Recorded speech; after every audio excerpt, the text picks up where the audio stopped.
চলো খিচুড়ি রান্না করি। আজকে রান্না করব মটরশুঁটি, আলু, গাজর এগুলো দিয়ে খিচুড়ি এবং রান্না করব বাসমতি চাল দিয়ে। তো প্রথমে একটা প্যানে দিয়ে দিলাম তেল, পরিমাণ মতো তেল দিয়ে এখানে পেঁয়াজ কুচিটা দিয়ে দিব। পেঁয়াজ কুচিটাকে ভালো করে নেড়ে চেড়ে এরপর এখানে যা যা মশলা, যেমন তেজপাতা, গরম মশলা আর কি, তেজপাতা, দারুচিনি সবগুলো দিয়ে দিব।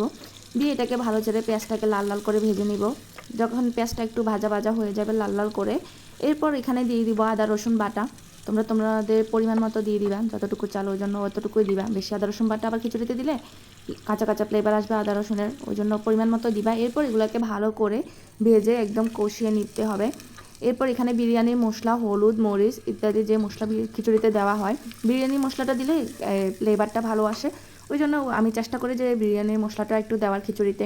এখানে সামান্য পরিমাণে পানি দিয়ে আমি এটাকে ভালো করে কষিয়ে নিব। কষিয়ে নেওয়ার পর আগে থেকে ধুয়ে রাখা এই যে মটরশুঁটিটা এখানে দিয়ে দিব।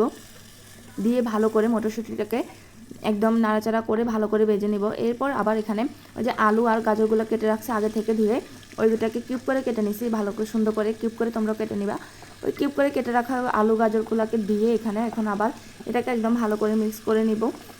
এটা একদম মানে আলু আর গাজরটা একটু সিদ্ধ হতে যতক্ষণ না টাইম লাগে ততক্ষণ একটু এটাকে কষিয়ে নিতে হবে সামান্য করে। এরপর এখানে পরিমাণ মতো পানি দিয়ে দিতে হবে কষিয়ে। এরপর এখানে আমি একটা টমেটো কিউব করে কেটে দিয়ে দিয়েছি। এরপর এগুলোকে ভালো করে, এগুলো যখন সিদ্ধ হয়ে আসবে এরপর চালটা, আগে থেকে ধুয়ে রাখা চালটা দিয়ে দিতে হবে।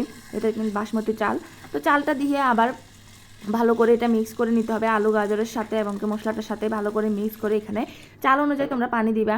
যেমন 1 কাপ চালের জন্য 1 কাপ পানি, এরকম চাল অনুযায়ী পানিটা দিতে হয়। তাহলে খিচুড়িটা ঝরঝরা হয়, ভালো সুন্দর দেখতে হয়।